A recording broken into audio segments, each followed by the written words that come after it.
Kendall, you had over 100,000 followers on Instagram by the time that you graduated high school. You made your first $1 million at the age of 22. You documented your bodybuilding journey as a recovery to your eating disorder, and now you're helping transform women's lives by creating coaching businesses and teaching them how to sell. I even got diagnosed with like ADHD and autism when I was 21. I didn't even like women growing up. Ultimately, when you're scaling a company or a vision or impact, there's more eyeballs on you. A lot of the work that I do with my women is helping them understand how powerful they are. When you're helping these women, what are the fears that come up? A lot of women fear power. They think it's a very like masculine trait. How does your eating disorder and your bodybuilding journey translate into how you help women? I just spurred into really helping women optimize their time and their scale. So if I was trying to start a coaching business in the next 90 days and I wanted to make 10K a month or more, what is the plan? What is the path? Netflix, scrolling, drop everything. Kendall. What's up? Kendall, you had over 100,000 followers on Instagram by the time that you graduated high school. You made your first $1 million at the age of 22. You documented your bodybuilding journey as a recovery to your eating disorder, and now you're helping transform women's lives by creating coaching businesses and teaching them how to sell. What is it about the psychology of sales that has allowed you to be so successful? Oh, I love this question. I think when you understand people and when you understand yourself, it is so easy to follow more of your passion. It's so easy to be a contrarian thinker. It's so easy to recognize what's happening in the day-to-day and say, hey, this is the avenue that I want to take. I don't want to go the same direction that everyone else is going. And I think that sales and understanding the psychology of sales, it unlocks this part of you where you see life just differently. And when I was doing all of that, I had no idea. Like I had no clue that this was like selling myself, selling my journey. Like I was just sharing candidly what was happening in my life. And, because of that, it started giving me opportunity. It started, influencing other people. And I think when you think of the psychology of sales, it's really just like the art of influence. And so yeah, that kind of led to me sharing my journey on social media. That then led to me understanding how to influence people through fitness. And then naturally that was like, okay, I know how to build this coaching business because I understand sales, I understand influence. And it was kind of funny. It was almost like this calling where once I nailed that down, it was like, hey, you should probably help other people start doing this. And it's kind of funny. My life has felt like these little like gifts of like nudges where it's like, hey, follow this nudge, follow this nudge, follow this nudge. And I just did that every time. And here we are. And so what's the difference between psychology of sales and manipulation? Oof, that's another really good question. I think like nowadays when you think of sales, you think of like the snake oil salesman, like the bro marketer or the bro sales guy. You think of like, you also have like the very energetic side of sales where people are like, just be like a high frequency and people are going to want to buy into you. And when I look at that and I isolate that, a lot of the times that comes down to manipulation. It's like, what do I need to say to get somebody to do the desired outcome that I have for them versus like, how do I help this person make a decision for themselves? And for me personally, it was always about empowering people. Like, how do I get someone to see and hold up the mirror to them and say, hey, this is where you're messing up. Like, this is the pattern. This is the behavior that you're perpetuating again and again and again. And, it takes a level of depth for yourself to recognize, wait, I'm doing those things. Like, this is where I keep doing that same pattern, holding the mirror up for yourself if no one else is going to do it. And so for me, when I look at sales and I look at the psychology of sales, it's like make somebody aware that they have a problem, help them recognize that there's almost like an aspirational future. It's like, hey, there's a different reality that you can have. And when you can paint that reality for them, they start to see, oh, wow, this is like, or they say, oh, wow, it's like, I can look outside the box of perception of like what I'm currently used to and poke outside of it. So I kind of call it like an identity box where, we all are used to like this identity that we're molded into. I think of like, I went to community college for like, a semester. I tried, and that was my box of perception. It was like, this is what you should do. And I started to poke outside of the box and see, other people on social media, other people who are influencing me. And I was like, let me poke outside of that and see where I can go with this. And what I didn't realize is that they were selling me, on a new reality. And so that's where I started sharing on social. And I started recognizing like, there's so much more that you can do for yourself. And that's like the mirror that I hope to be for people. That's the reflection I hope to be for people on social media. And I think anyone who's really good at sales and understands the psychology of sales, they recognize that that's what it's about. It's not about, saying the right thing or following the right script or, doing whatever you want to get someone to have a desired outcome that you're perpetuating for yourself. It's leading them to a desire that they have for themselves. What did you have to learn about yourself to be able to go help people through sales or through your coaching, through your programs? Well, I almost like want to say like face mortality at a young age. Like I had an eating disorder when I was 14, 15. And there were days where it was like, I don't even know if I'm going to be here when I'm 21. I don't know if I'm going to be here when I'm 25. I don't really know if I care to like, you know, continue to pursue whatever it was that I was doing. And when you're faced with that at a really young age, it changes a lot about you. You know, it's when you come back from something like that, because I was so young, it was, wait, I'm here for a very specific purpose. Like I'm here for a reason. Like I almost wasn't here. I almost wasn't going to live a life to my fullest. And I think, you know, I know not everyone can relate to that, but I think when you face that at a young age, it shifts a lot of how you perceive the world. And so I started to see the world a lot differently from a really young age. You know, I wanted to understand myself. I wanted to understand like why my psychology led to the way that it did. You know, when you get into something like an eating disorder or mental illness, it's like those are patterns that are just formed over time again and again and again. And a lot of that is obviously from childhood or, you know, things that you've heard other people say. And so for me at a young age, it was understanding like, wow, I have almost like a second chance at life. And because of that, it was like, how do I live this to the absolute fullest? That was like step number one for me. I think the second part for me was understanding like, what do I actually want to do in the world? Like, what kind of impact do I want to make in the world? And ideally, when you get to sit with yourself and have that conversation, you can start to recognize that not a lot of other people think that way, which is actually a really crazy concept to think about. It's like, you know, I think a lot of people are asleep, is they haven't woken up yet. And when I started to realize, you know, at 18, I dropped out of college and I moved across the country to California, I started to realize, again, it's like poking outside of that box of perception. I started to realize like there's a bigger and better life here. And I think for me, where sales started off was, you know, you just become like intoxicated with personal development. I was like so obsessed with personal development and being a contrarian, like being a rebel. Like my parents, I like apologize to them all the time. I'm like, sorry for being the rebel child that I was. Yeah. They put up with so much with me. But it's like, once I started to see that there was like a better life and a better perception that I could have and a better way that I could live my life, I was like, I need to convince other people. Like it was more from a place of convincing, like, you know, when you have something that's just like amazing and you want someone else to see it, you're like, no, you like don't get it. You have to understand this thing. And so for me, that was sharing my life on social media and understanding that, you know, I felt like I had something that was special. I felt like I came up in 2016 when, you know, online coaching and all these things wasn't like super poppin', or even like working remotely or working for yourself wasn't as, I guess, looked at as it was now. And I think for me, it was understanding that, yeah, I felt like I had this gift that I wanted to share with the world. And when I understood that about myself, it was like, how do I get this message out to as many people as possible? At the time, I had no idea that was selling, though. You know, for me, it was just like, let me share this thing that hopefully just changes one other person's life. And if it does, awesome. And if it doesn't, I'm going to keep going until it changes someone's, you know, and that's where the snowball effect really happened. I love this. This is like part of my whole mission and what I've discovered, because I was there. Yeah. I was in that trap of repeating the same day over and over and over again, because you're spending so much time at work or with your family or doing whatever it is and not focusing on yourself, not living your dreams, not realizing that there's more out there. And it took a lot of self-development, a lot of convincing of myself, but also coaches and mentors and other things and people like you that can help bring that out of me, right? And so let's deal with some objections from people right now, right? Let's do it. So you said, you know, people are asleep. No, I'm not asleep. I don't have time to think about myself. A lot of the time, people don't recognize the amount of space that they already have in their life because they are asleep.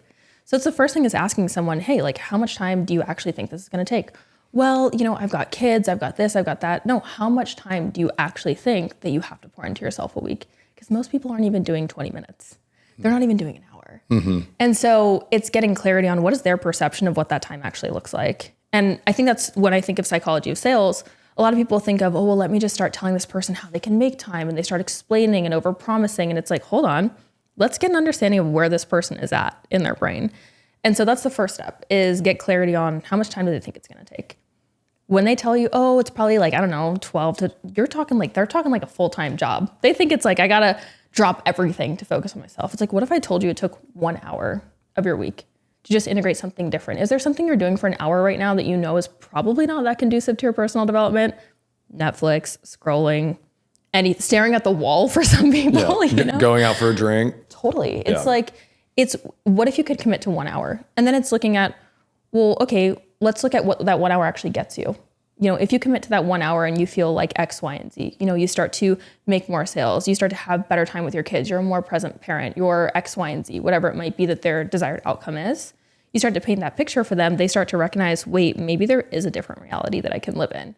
And that, I think, is what makes someone really good at sales, but also helps you shift the perspective of someone. Okay, well, all right, maybe I can find an hour, but it's too hard. The thing that I want to do, I don't even know if I want to do it. It feels really hard, and I'm not ready for it. Well, let me ask you this, just in case I can help. What exactly is it for you that feels hard? Is it committing to the time, or is it the actual work itself? Well, I don't know if I can do the work.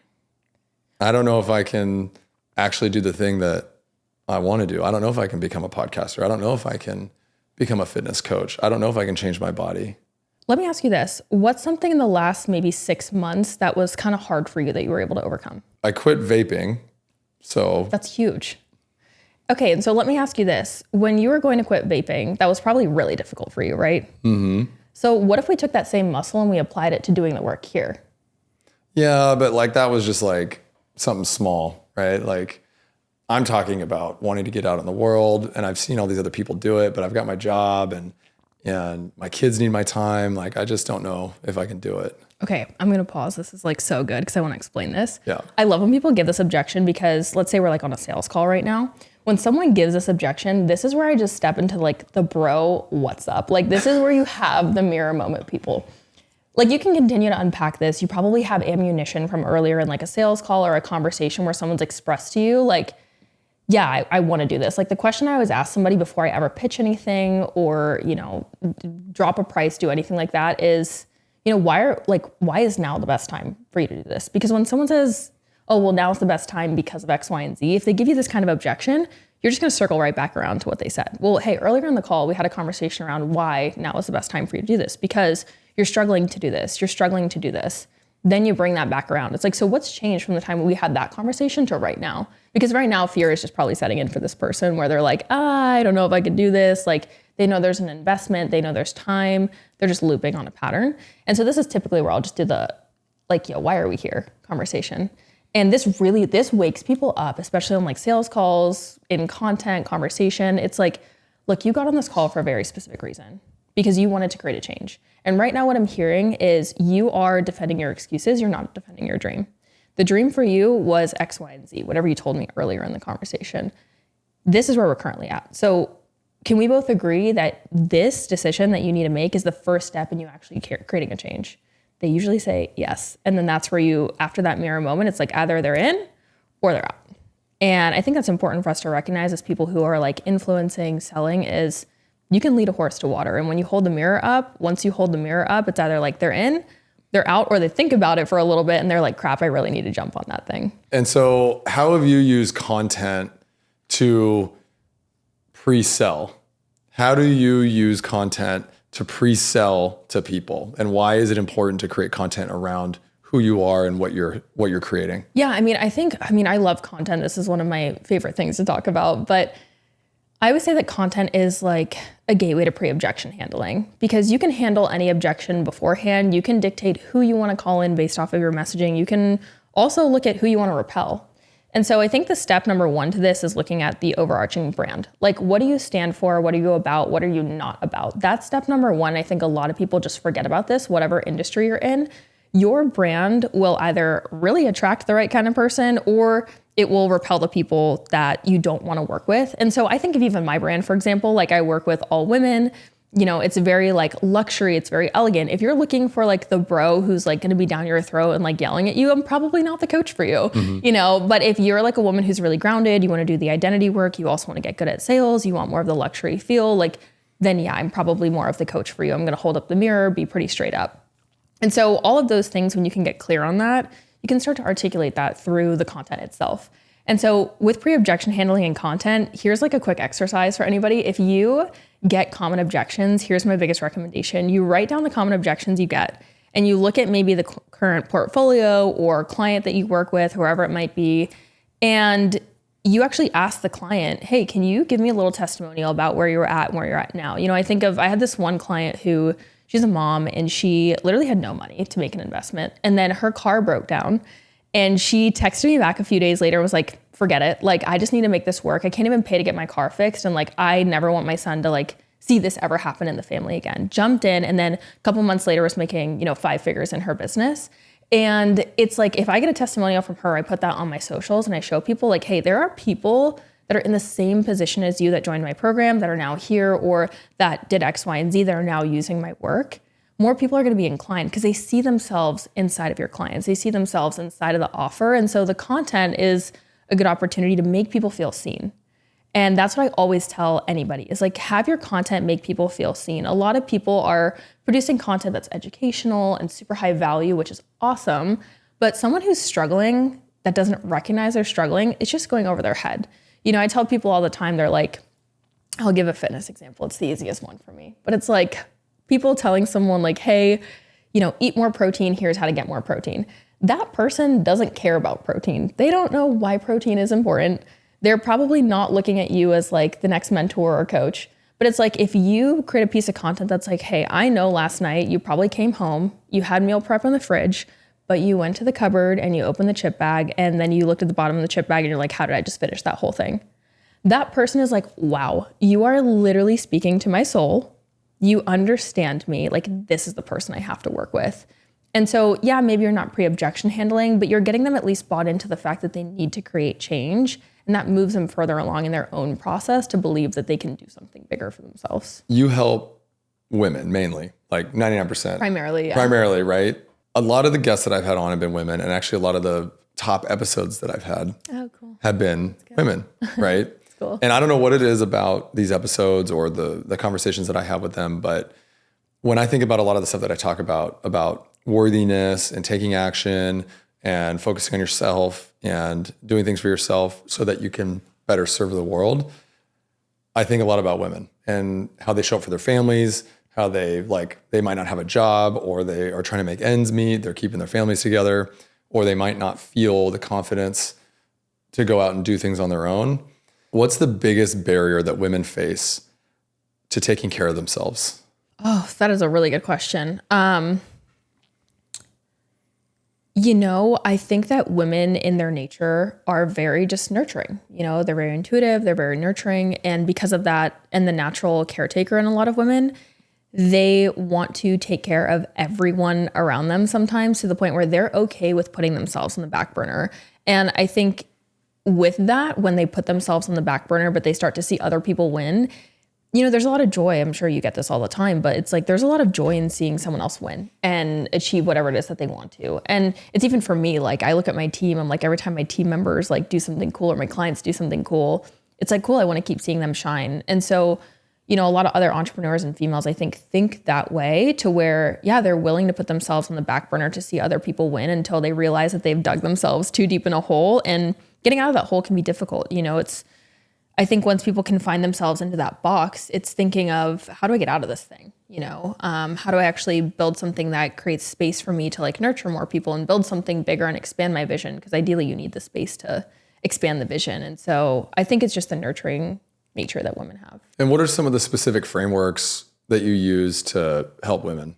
Yeah, this is a good question too. There's a lot of different modalities. I think a lot of the women I work with are very multifaceted. They're very dynamic. Some women are more willing to do the work where they have to sit down and really focus on themselves, whether it be through meditative work, whether it be through identity work. Like a lot of the work that I do with my women is helping them understand how powerful they are. I think a lot of women fear, when I think of the word power, like a lot of women fear that word. They think it's a very like masculine trait, or they think that they're going to be too much if they're really powerful. And when you're more potent, especially I feel like as a woman, it actually creates a lot more space. Like if you're more potent in content, you don't have to post as frequently. If you're more potent with copy, you don't have to, more people are just attracted to everything you do. And so a lot of the identity work that I do with the women I work with is, first off, let's optimize workflow. Like this sounds so basic and funny to say, but in order to do the identity work, you have to create space to make it happen. And you also have to catch the micro moments in your day where there's an opportunity to make it happen. But when you're up the wall constantly in fight or flight mode or survival mode, you're not catching those small moments. Because, it's the subtle things I find this isn't just for women, this is for anyone. I have this kind of small phrase I always ask my girls when we're doing identity work. It's like, when you're going throughout your day and you get dysregulated, or someone just like makes you mad, or anything happens, you get a flat tire. It's always like, if you're triggered, if you're angry, what's up? What's going on? Like, you just pause and you ask that question in a very like nurturing way. Like, what's up? What's going on? Okay, I'm kind of mad right now. What's actually happening in my body? Like, what's actually happening in my mind? Let me just regulate really quickly. And then when you have those small wins, they start to compound over time. You know, I think a lot of people look at identity work as like doing shadow work and all this like really depthful stuff, which can be very helpful. And I've been there, I've had my journey with a lot of that. But I really do think for the day-to-day entrepreneur and woman who is running a big business or even running a small company, it's the small micro moments like that where you do the identity work. And then you start to layer in meditation, reflection, journaling, where when you can reflect on the moments of your day, you're like, wow, that was a big win. Like a couple of years ago, I would have never regulated through that. I probably would have just like thrown my hands in the air and cried, or like threw a small temper tantrum, you know? And so I find that for myself, especially, a lot of the work has happened in those small micro moments of the day where I am able to regulate and actually understand what's happening and choosing a different desired reality and behavior for myself. How does your eating disorder and your bodybuilding journey translate into how you help women today? Oh man. You know, I think for the longest time, I didn't think it did. I stopped talking about it. You know, I was like, oh, that was the 15-year-old version of me. That version of me like doesn't matter. It's not relevant to who I currently am. But the more I've reflected on it, I think the obsession that I had back then with overachievement, the obsession that I had with needing to be perfect and the perfectionism, you know, it went from an eating disorder to healing that and recovering from that to an Adderall and caffeine addiction. And then it went into, let me be addicted to my workload. And it wasn't until, and that cycle kind of perpetuated for me all the way through my 20s, you know. And it wasn't until a couple of years ago where I recognized, like, once I was healing from one thing, I was just shuttling that energy into like something else. And I had to get really real with myself around like, what is happening here? Like, what is the actual root cause of why I had my eating disorder, why I then had an Adderall addiction? And it was just like pure addiction to achievement and feeling like I had to be liked by everyone, feeling like I had to work from a place of survival or anxiousness. And a lot of it was also rooted back to my relationship with money, which is funny. I just discovered this like not too long ago, but you know, my parents lost everything when I was pretty young, and I went from having everything to having nothing. And so it was just this constant like need to be in survival mode. It was almost like I worked better when I was in survival mode. And so the reason I rebranded to the Wealth Academy, I actually used to coach both men and women. I was called Elevate Coaching Academy. And I rebranded when I recognized like there's a different path that women can take for business, because a lot of women come to me super hyper masculine. They come to me working 17 hours a day, which like there's a time and place, you know, when you're in the come up, there's a time and place, but 17 hours a day, constantly needing to achieve, constantly needing to please everyone else, you know, not actually able to create the space for themselves. And it's like, hey, you're building this to have freedom. You're not building this so that you can be working 17 hours a day. And that's when I really made my pivot. And I think that's where a lot of what I learned from my eating disorder that then perpetuated into other habits, when I really healed from all of that, that's what helped me, you know, come to my rebrand. It was like a download I had one day where I was like, wait, I didn't even like women growing up. I was like the tomboy. I was like the girl who sat at the boys' lunch table. And it was like a download I had one day when I was working with a mentor. And he was like, I think you might be able to, like, I think this is something that you should work with women on. And I was like, me? Are you sure? And yeah, it just spurred into really helping women optimize their time and their scale so that they could buy back more time and build a business that actually allows for them to create space. Yeah, it's the simple things of creating space for yourself. I think we're so distracted by everything. Like not just social media, not just scrolling, but even these little moments that show up in our lives with people and events and things. We do not spend time on ourselves. And I think women especially do not take time away for just themselves, especially if they have kids and they're the caregiver, the parent.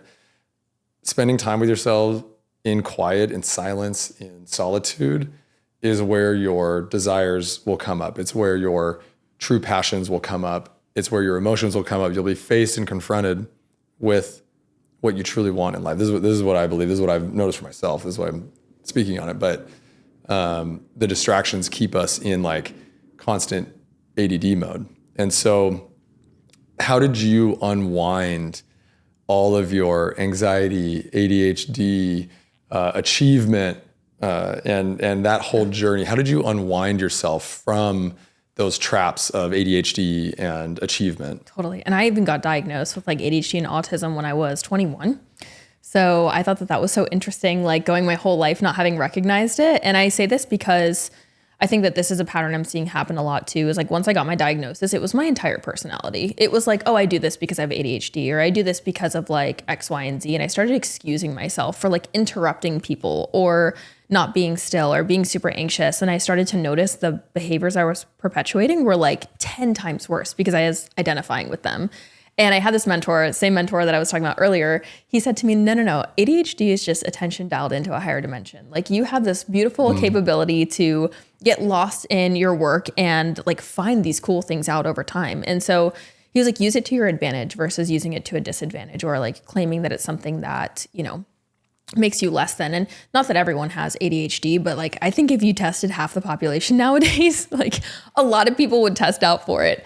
And I think that's just because of how accessible social media is and scrolling and the dopamine hits. And so, yeah, I mean, I went through a full detox. I even scaled my company back. So I was running both my fitness coaching company, my business coaching company at the time, and I had 21 team members. And I ended up walking away from the fitness coaching company, completely dissolving it in the course of 3 months. I had built it up for 6 years. I rolled that back and I decided, you know, I'm going to scale my business from a place of longevity. And so that was like step number one, was it was all about the business. But then I started to recognize as I had the space, because I had scaled the business back, it's like you can do two things with space. You can overthink, or you can have curiosity and find out some really cool stuff, you know, or a mixture of kind of both. And I spent the first few months when I had all that space really overthinking. It was really difficult for me. I was like, am I cut out for this? There was a lot of perfectionistic tendencies coming up. I felt like, okay, what else can I do to like achieve? And so I got into like extreme sports and jujitsu, and I was like, girl, you just need to rest. Like you just need to calm down. And so it was just a small work in progress for me. I never actually took the time to think about where I wanted to go with my life. While I did know I had a really big purpose from a young age, I wasn't quite sure what the vision for my life was. And I'm still getting clarity on that day to day. Like it grows, I feel like, almost every day that I think about it now. It was getting clarity on who do I actually want to become, and like how do I show up in my day to day? Because I don't show up dysregulated. I don't show up constantly and chronically overthinking, especially given the fact that I'm helping other women do this. Everything was a mirror. It was like every transition I went through, it was like, oh, this is what you're meant to be supporting other people with. And so then again, it became intoxicating, where it was like, oh, every time I have like an identity upgrade, or like every time I'm more restful, or I have these big downloads in the space that I'm resting, I started to become almost like addicted to creating more space for myself and optimizing my workflow in my day. And so it was just small things like that when I took the space that I started to get clear on who it was I actually wanted to become and what I wanted to accomplish. And also a big part of that was like, who do my girls need me to be? That was a really big thing for me that got me through a lot of when I was struggling, was like, I'm seeing my behaviors show up for my clients, because your clients are just a mirror, you know, a lot of the time. And I was unwilling to continue to watch that happen. Like I was seeing it happen and saying, these are behaviors I've recognized that I've gone through. And so my clients have also been some of my biggest teachers, because they're just a mirror for me back, where it's like, oh, it makes sense I'm attracting these women because this is stuff that I've struggled with my entire life. And that really was a catalyst for my healing journey. You know, I've had so many incredible mentors along the way too, that I just could not have gotten to where I am without them. They've helped me with my psychology, the way that I think, how I show up in my day to day, and like ultimately how I operate in both my business and my life. Yeah. I've realized recently that I think all of our purpose, all of humanity's purpose in life, is to share our struggles so that we can help the people that are just even one or two steps behind us. Totally. Right. And then as we continue to grow, we keep sharing, because we're all in our own little bubbles. We're all going through shit every single day. And I think we all feel alone at certain points in our lives. And not everybody has access to information. Well, everybody has access to information, but they might be looking at different stuff. And so not everybody has access to people like you, or feel like they can have access to you, or mentors or people that they are connected with. And you mentioned that your clients are a mirror. There's a phrase that I use that says your vibe attracts your tribe, right? And so if you're just speaking to yesterday's version of you, or last week's version of you, or last year's version of you, you will attract in the people that you can help, right? Or you'll find the people that can help you too at the same time, because you're looking, or they're looking for people like themselves. When you're helping your girls, when you're helping these women, what are the fears that come up? around wanting to change or wanting to pursue their dreams or wanting to get in shape or whatever they're trying to achieve, what are some of the most common fears that you're hearing from women? You know, I hate that this is the top one, but a lot of them just thinking that they're not cut out for it.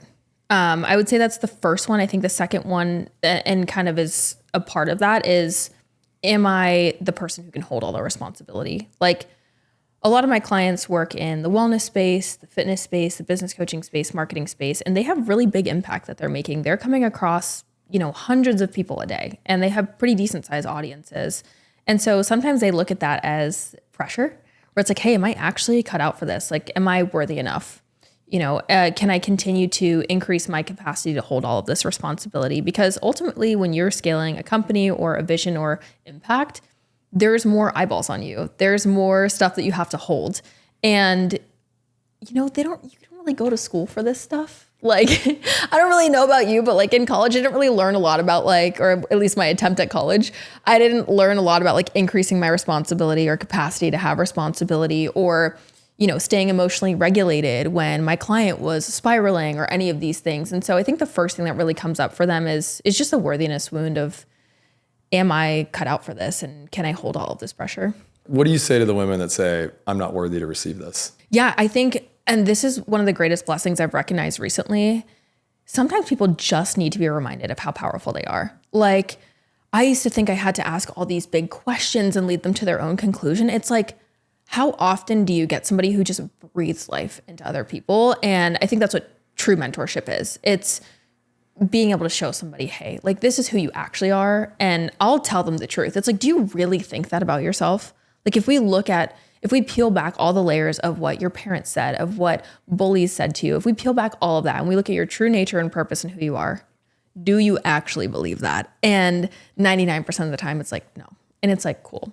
Let's look at who you actually are. And just speaking life into people. It's like, you're actually so cool. You're so powerful. You have all these beautiful skills. And sometimes people just need to hear that for them to recognize, like, wow, actually I'm pretty cool. It's like, yeah. What would you say to someone that has the talent, has the drive, but they're like waiting for permission from somebody? Well, no one's going to come save you is number one. You get to be your own permission slip. And I think for a lot of people, once they give themselves a permission slip once, they start to recognize that they can do it again and again. And so it's taking big, courageous action. And I talk about this all the time in my content, is just consistently reminding people it's big, courageous action. There's no like magic spell or magic word that I think you can really say to someone to make them like go take the leap. It's just reminding them that like, hey, you're supposed to do things really scared. That's how you build up the muscle. Once you give yourself the permission slip once, sure, you might fall on your butt, but it's being okay and accepting failure. I think the biggest part about granting yourself a permission slip is then being willing to forgive yourself if it doesn't go well once you give yourself the permission slip. Because a lot of people will give themselves a permission slip one time. It won't go the way that they wanted it to. And then they're like, well, I'm never going to do that again. And it's like, be willing to give yourself the permission slip. But when you fall on your butt, because you will, not if, but when, be okay with practicing forgiveness, getting up and going at it again. I tell my clients all the time, this is a game. Like, life is a game. It's so fun to just play. And it's the same in business. It's the same with really anything. It's iteration over time. And so give yourself the permission slip, be willing to like have fun figuring out how to fix it or like do better next time if you fall on your butt. Yeah. It's about having fun and not taking it too seriously. Like totally. Focusing on what you want to do in life, taking the steps to go do it, having fun. And for me, it came down to not caring what other people thought about me. Totally. And being okay that if there was people in my life that had decided not to be in my life anymore, or had judgments about me, that they're not for me. Because if you're truly doing something for yourself and people have judgments or are vocal about that, that has nothing to do with you and it has everything to do with those people. And so when you have a true purpose and a true passion, a true vision behind everything that you're doing, nothing else really matters. I'm not saying there's not fear and resistance and all that, but once you find your thing, it starts to melt away, or it should help melt away a lot of the resistance. It's still there. Daily action is a roller coaster. It's hard. But if you can find play and fun and gamify it, right, then it's more fun, and you're not taking it seriously, and you're living your life and the thing that you wanted to do. So you've said that your future self doesn't want you to be nice. They want you to be audacious. Yep. How do you How do you get people to be audacious? Yeah, I mean, for context on this too, I think what really, I just had this realization not too long ago is I was always the nice girl growing up. I was always the people pleaser. And in a lot of ways that is circling back to what we first talked about with manipulation. Like I thought that I just had to be liked to get whatever it was that I wanted. And over the years of growing and shedding layers, it was recognizing that it's not about pleasing everyone else. It's about being, if it's polarizing, if it's whatever it is that makes you authentic, being the leader and the thought leader that you are, if you can show up in that fully, one, again, if a lot of people are asleep, it's like you probably need to wake them up, which also takes some polarity a lot of the time, which is being audacious. It's being potent. It doesn't necessarily mean being the loudest person in the room. And I think a lot of people get that confused. It's potent versus being loud is very different. Being potent is being able to move with your energy. It's being able to help people move without you really needing to say anything at all. And that, I think, is being audacious. It's, putting your thought leadership on display. And look, you're not going to be liked by everyone when you do that. And it's what you said earlier too of, there are going to be people that you shed out of your life and there are going to be people that leave. And it's being willing to accept that you have a vision that's big enough and that you're willing to go into the future, see that reality and pull it into your current reality and speak on it, even though people are going to think that you're crazy. That's what being audacious is. And if you're nice and you're like, hey, we're going to maybe try to do this thing and I'm trying to go this way and I'd like to bring as many of you guys on board as possible. It's like, no, I'm going this way. I'd love for y'all to come. This is the reality it's going to create for you. Whether you come or not, I'm going there. And whoever's with me at the top, y'all are going to eat with me. Like that's the vibe that I think of when I think of audacious. And so, yeah, it's just giving people that permission slip to do more of that and be more in that energy so that they can, bring the people that are meant to come with them to the top, but also leave behind the people that you're maybe not supposed to have with you. How do you identify what your thought leadership is? Yeah, a good question. This requires the space to think. When I think of some of my favorite thought leaders, it's like they will die on whatever hill they stand on. And it's typically within 1 to 2 realms of a viewpoint that they have, a worldview that they have. What I would love to see from more people is one, thinking about the planet and where we're all going. And I know that not everybody needs to think about that, but if you're looking to be a thought leader, think through that. Think the way that society is running. Think the way infrastructures of cities are running. Think of the way that your little corner of the universe can make an impact on that. Because I just don't think enough people who are in thought leadership are thinking like that. They're thinking about how they can serve their little corner of the universe. But if you really want to be a thought leader, it's looking at how your worldview and what you're teaching plays a bigger impact in the world. And as a thought leader, it's getting clear on what is the hill that you will die on when you are serving, when you're putting your work out there, when you're talking to your corner of the universe, but also how does that impact a greater scale? Because even for personal brands and people on social, you see them talking a lot about whatever's in their niche. But if we look at the people who really blow up or the people who are really great thought leaders, they're willing to talk about really polarizing things and how their work plays a role in those things and their worldviews and things of that nature. And so sure, being a thought leader is being able to speak on your own brand and what you teach, but I also think it's speaking to the bigger concept of where are we all going and how are we going to make it more sustainable, more fun, easier for us to live, more wholesome. A lot of the work that I do with the women I work with is hey, let's understand how to be a contrarian thinker and push away from what society has taught you that you need to do. That's, why I dropped out of school so early. And so I resonate with that a ton. It's create whatever it is that you want to create, so that you can have this level of independence, of freedom, get your bag, and also learn what to go do with that so that you can continue to create generational wealth.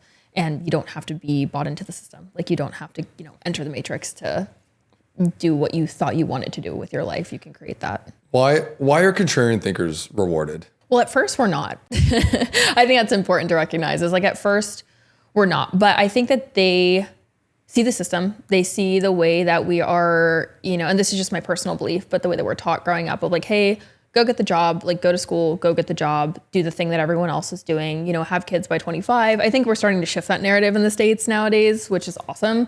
But I think a lot of people who are contrarian thinkers, they're wait, I don't really know if I like that. I'm not really sure if that's what I want to do. And that's where I think a lot of it starts for people.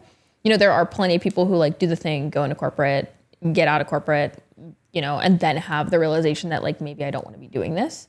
I think contrarian thinkers are rewarded because they're willing to pave a path that nobody else has paved before. And that's really uncomfortable. And the skill and the resilience and the mindset and the development that you build from paving that path that no one else has walked before, I think that's why we're rewarded. It's like, hey, you did something really awesome, and now you're also showing other people that there's a way to do something super cool that's not just what everyone else is doing. Okay, so let's say I've got my contrarian thoughts, I've got my thought leadership. How does someone get the confidence to now go start talking about it and continue to be confident when they're getting hit with haters and their friends and their family, and like step out into themselves? It's just not about you. You know, it's not about you as an individual. And you don't have to be confident to do it either. I think when I was sharing my eating disorder recovery journey on social media, it was like a way for me to hold myself accountable. And then I started sharing more of my thoughts around fitness, which was like pretty contrarian to what a lot of the space was doing at the time. And I wasn't confident at all. I look back at my old YouTube videos from when I was like 18. I'm like, who was she giving all this false information? It was so funny. I had no idea what I was talking about. I acted like I knew what I was talking about. But I think that's what's important, is being willing to just go put the reps in, because it's going to be uncomfortable, especially if you're thinking of like getting your thoughts out on social media. Maybe it's a stage, maybe it's a podcast. You're probably going to be really uncomfortable at first. And I don't know about you, but I was really uncomfortable when I first started. Oh my gosh. I leave all my videos up. There's some stuff that I've archived that's closer to the top, just so I maintain a little bit of like consistency. But if you go back, my original reels, all my old YouTube videos, my original podcast episodes are all up there, and I'm going to continue to leave them up there. And I'm proud of it. I'm proud of the journey. And I want people to see that I'm this 39-year-old man that decided to quit his job and like start a podcast, and like, you can do it at any time. And it's literally about just doing the reps and not stopping, like not stopping, and then dialing in your message and things like that. And that's something that actually watching your content helped me. I was doing a lot of educational content. I was putting a lot of stuff out there. I'm having these interviews.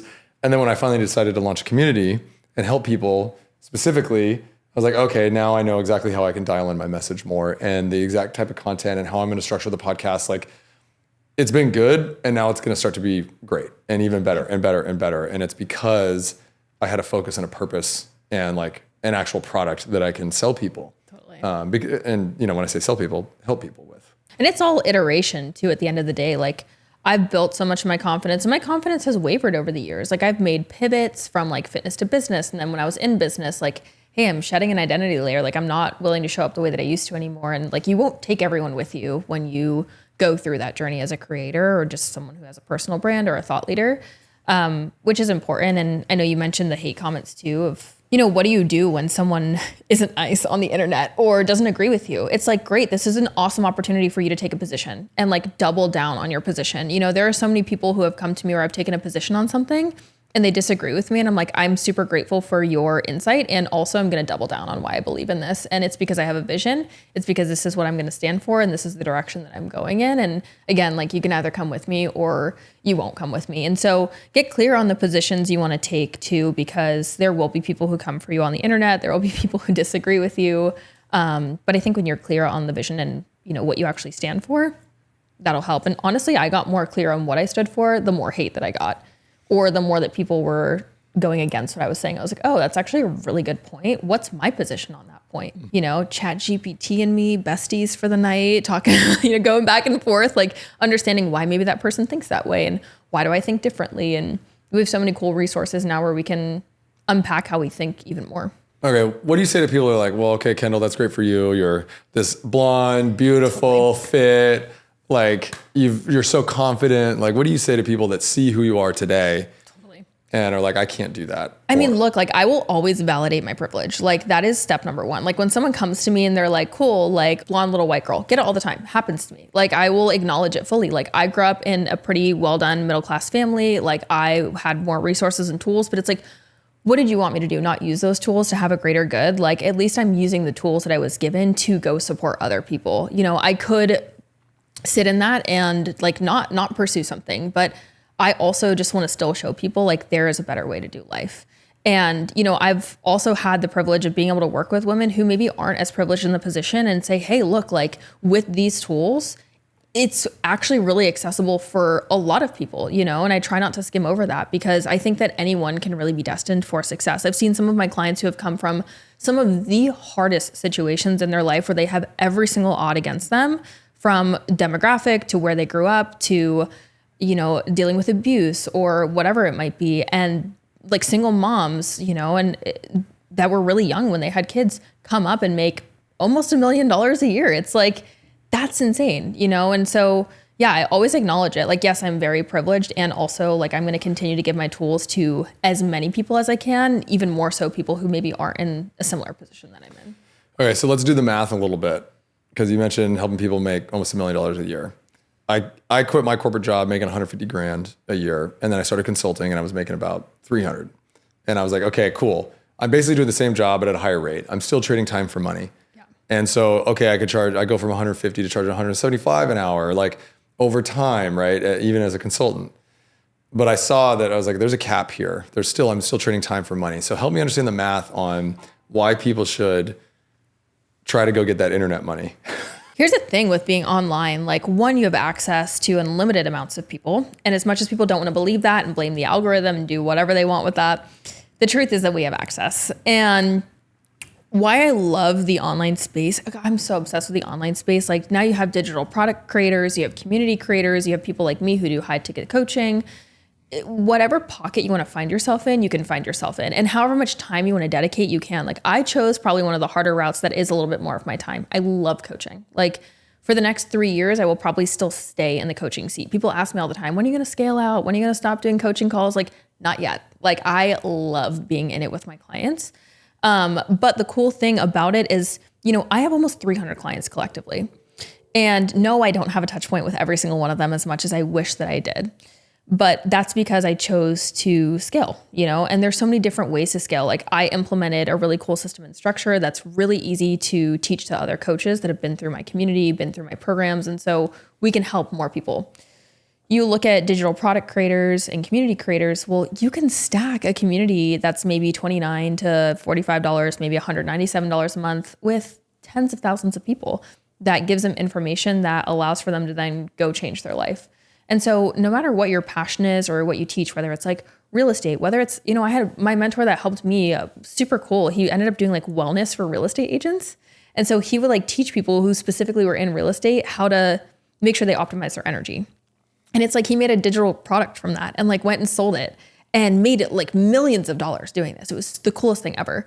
And so it's like he was still doing his real estate. He was still even showing houses. Like, it was really cool to see him doing all of that and then also creating a digital product. And so just the world's at your fingertips with the online space. If you're really passionate about helping someone achieve something, you can wrap that magic up into a product. You can either choose to put it out as a digital product that requires none of your time besides maybe fulfilling for some questions or Q&A or customer support. Give me an example of what a digital product is. Yeah. So this would be like a mini 12 lecture course on, I have some clients who have some really funny, like, I have my one friend, she's a digital product creator and she coaches other digital product creators. And she has a client that teaches people how to organize their fridge. Yeah. And she sells this thing for like $29 and she makes thousands of dollars doing it. And so it can be that simple. It's just a small course that teaches people how to do that. There's people who are like house managers or personal assistants that make ebooks and guides on how to be a better house manager and how to train house management. So that would be an example of more of like a digital product. Okay. And so if I was trying to start a coaching business in the next 90 days and I wanted to make 10K a month or more, what is the plan? What is the path? Okay. So if you're a coach, the number one thing is getting really clear on who specifically you want to help, because you don't actually have to have a really beautifully curated offer to go and help a ton of people. It's like, who do you want to help and what's the outcome that you want to get them? So that's step number one. Once you're clear on that, what I would do is I'd create a PSA on both your story and your feed. What's a PSA? A public service announcement. Okay. So like, hey, this is what I'm doing. I'm looking for, 5 people. I want to take them through a transformation over the next 90 days. You're probably not going to make 10K from that, but bear with me. So you're going to make a public service announcement. You're going to tell people, hey, I'm taking on 5 clients who want to lose, 10 pounds in the next 90 days. If that's you, swipe here, poll engagement, anything that you want on your story. Then the next thing that I would do is I would ask those people, hey, do you have anyone in your ecosystem or anyone that would also want to accomplish this? That way, the first month that you're trying to get this out there, you maybe get, 5 to 10 people that come on board.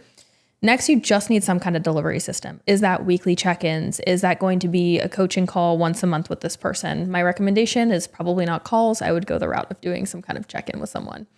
And then maybe you add in some kind of community layer, like a group coaching call where everyone can connect on a month-to-month basis. Once you have those people sorted, they're kind of like your beta clients. This is where you're going to do your outreach. You're going to be posting consistently. If you can get 3 to 4 reels up per week on social media, talking about the problems that your ideal client faces, calling them forward to actually create a change, and then starting to actually layer in the transformations you're getting those clients. If you're doing that, you're going to build so much more momentum. You start doing some outreach, connecting with people in the DMs, putting yourself out there, more people are going to come in your ecosystem, then boom. That's what I would do. It's just consistent content, outreach, and giving your clients a really good experience. You know, I think not a lot of people are focusing on customer experience as much as they should. It's like, go hard for those first 5 to 10 clients that you have. Go hard for all your clients, but, you know, share those results and that progress, and you're going to be likely to keep signing more people. Yeah, if you focus on adding value. Totally. You know, I got an objection because I just recently, I'm basically doing exactly what you described. I saw your story this morning. Yeah. Thank you. Yeah, I'm, and so I'm basically doing that. And I got an objection from someone that was like, oh, it's really expensive, especially with no one-on-one component. And I'm like, yeah, but I'm going to pour into all of these people, and I'm in the chat active. I've already connected people. Like, when you work with me, you've never worked with someone like me that just gives so much value, even though we might not be meeting one-on-one all the time.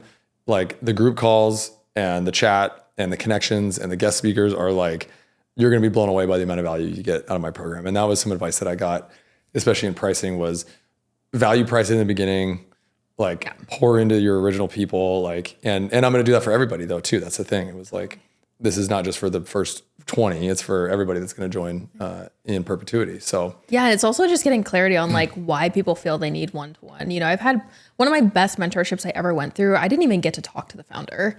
And that was the best mentorship I'd ever been through. And so it's getting clear too on like, you know, what do you feel like that one-on-one aspect is going to do for you? Because sometimes people just don't understand like how they can get the most out of a coaching container because they think it has to be one-on-one for it to be really fruitful.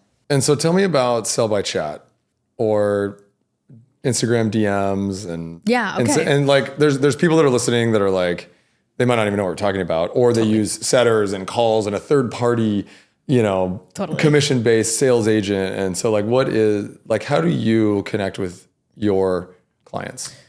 So a lot of what I focus on is, we'll call it top of funnel. It's like basically where people first see you, which is content. And so I've always had this kind of method. I call it the lean back sales method, where my goal is to not go out and cold outreach and outreach a ton of people, although that method does work really well. So, you know, sending people that you've maybe never talked to, or people who are on your page, an Instagram DM or a Facebook DM or whatever it might be, LinkedIn, sending them a DM in hopes that they will return the connection to, you know, be able to eventually get them into the program. And I'm really honest with people. I'm like, if I reach out to you, it's because I actually want to sell you. Like, I'll tell people that because I'm not going to, you know, foot around in the DMs. Like, I'll just be honest.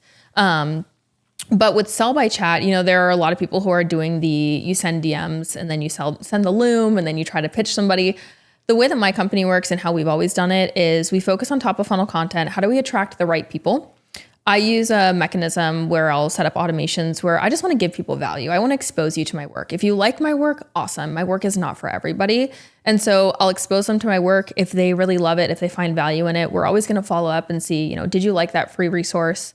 We have tons of different resources that we put out, and those resources are a great way to just, again, show people, here's what we do, give them hopefully a perspective shift where it's like, wow, I didn't even know I could integrate this into my business. And so once they get that value, that's where we'll follow up with the DM conversation. But it's pretty rare we're ever going out and just like hounding people in the DMs or sending any cold DMs. I haven't had to do it for a long time because I built up my personal brand. However, I do recommend for people who are just stepping in the industry, it doesn't hurt to message people that you've maybe never talked to or people that you could see being an ideal avatar of yours until you build the momentum with your brand. Now, I don't personally sell that much in the DMs, mainly because I sell high ticket coaching. There are plenty of people who sell high ticket coaching without a sales call, but we kind of use our sales call process as more of like an interview process. I want to protect my container. It's all women. It's a lot of identity work. It's a safe container. And it's also a container for people who are like ready to do the work.